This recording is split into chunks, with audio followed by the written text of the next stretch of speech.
1996 году население города Прово, штат Юта, составляло почти 100 тысяч человек. Город занимал второе место в штате по количеству проживающих. В том же году тысячи людей приветствовали в Атланте Мохаммеда Али, который, несмотря на тяжелую болезнь, зажег олимпийский факел. На другом конце света многолетний вооруженный конфликт в Боснии закончился объявлением о прекращении военных действий и началом мирных выборов. А в Англии неизвестная писательница Джоан Кэтлин Роулинг наконец нашла издателя для своей первой книги о юном волшебнике по имени Гарри Поттер. За несколько месяцев до этого в одном из ресторанов Прово встретились 4 человека, чтобы обсудить возможности начала нового бизнеса. Предполагалось, что это будет предприятие совершенно нового типа. Новое дело зарождалось вокруг неизвестного таитянского фрукта, и поэтому было связано с высоким риском и многими неизвестными факторами. Но по мере того, как разговор в тот осенний вечер заходил все дальше, каждый его участник чувствовал, что внутри него разгорается искра энтузиазма, который превратится в пламя невообразимой силы.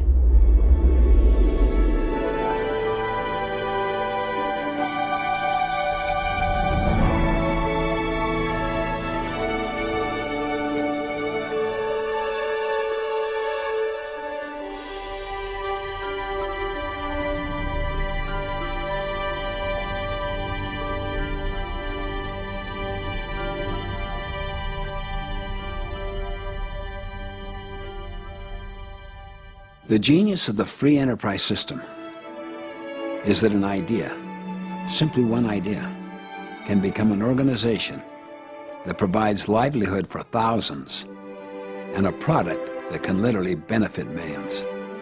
And it all begins with just one idea whose time has come.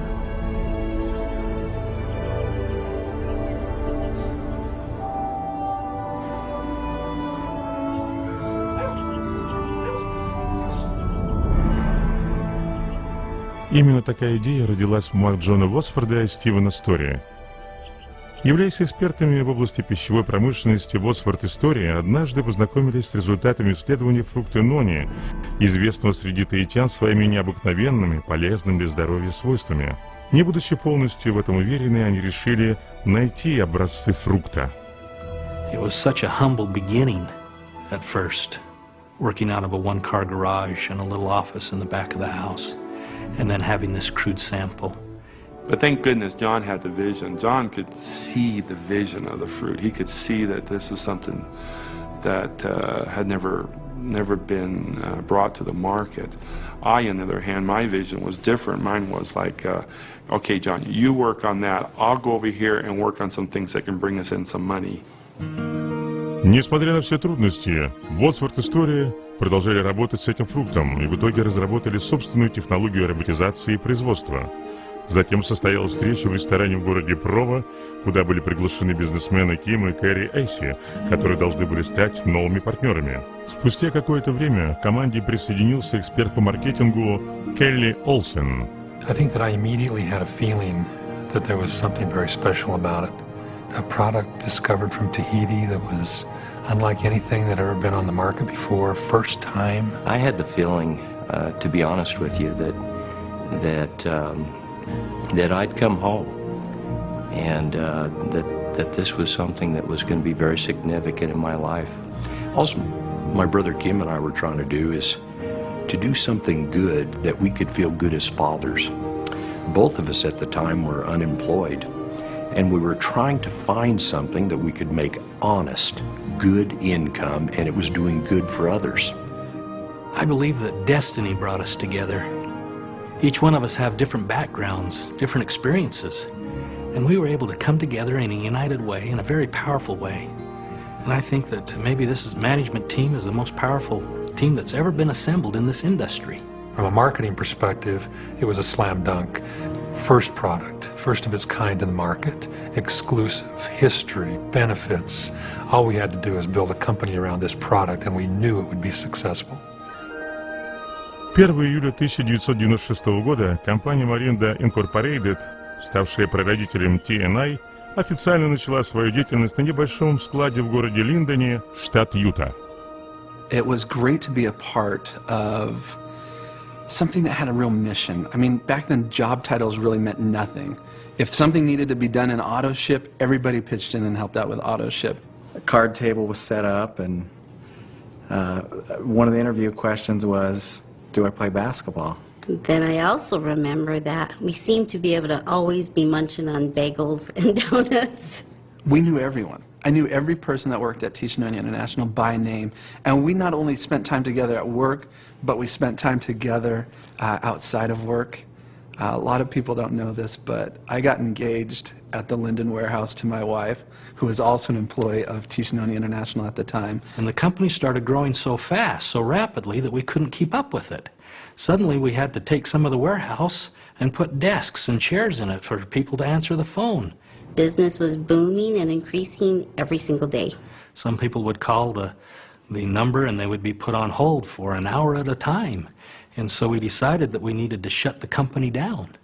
This was a very dangerous move, but we couldn't keep up with it. And so just around Christmas time, just before Christmas, we shut the company down for 2 weeks so that we could train our people and get the operation up to speed so that we could handle the business that was coming our way. It was very exciting to be part of a company that you knew was going to go somewhere.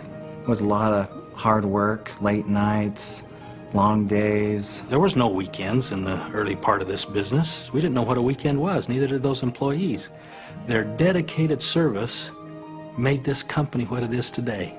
And some of them are still with us, and we're so grateful for them. Well, our first distributors are very dear to our heart because they are pioneers.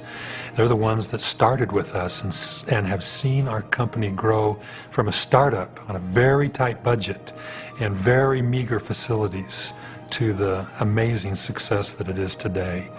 And I'll tell you, nothing can match their vision and passion. But there was no furniture, only folding chairs. The whiteboard was up leaning against the wall. And I went out in the back and there were several thousand bottles of this NONI juice, this juice they're going to sell. And I said, a NONI? What's a NONI? I was on the phone night and day. And I would work at the company from 8:30 in the morning till 5:30 or whatever, and then I would go to my little kitchenette, a little hotel. I would buy little phone cards and I would work off my phone in the hotel till 12 o'clock at night. It was constant. And so I began to see this thing coming. It was the stories that kept me moving forward.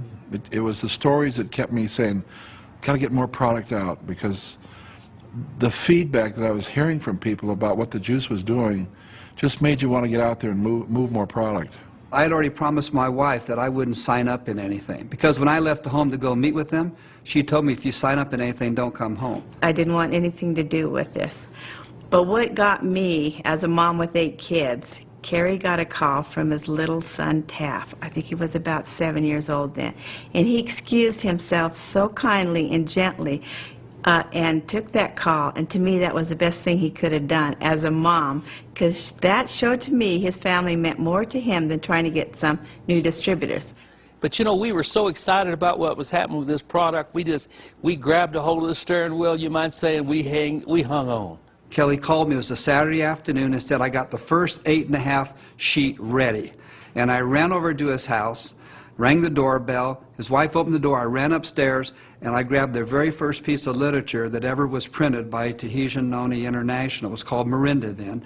I grabbed that off of his printer and went home and started faxing it out to people. Because of the phone jams, so many people calling, people couldn't get their product ordered.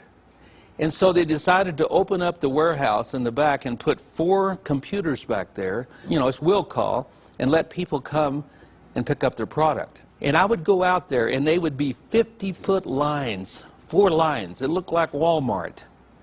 And I would go out there and talk to these people. And I would say, you know, where are you from? They'd say, well, I'm from Arizona, California, New Mexico. I said, you mean you drove all the way here to get the product? Yes, we got to have the product. And it was just snowballing. I mean, I'd run out and get the checks every month, and they'd be doubling and doubling and doubling. I said, wow, what do we have here? I'd never seen a company that had invested over $2 million in product before they sold their first bottle of juice. That really impressed me. we have 5 founders, and each one of them could run a company by themselves, but the 5 together are unstoppable.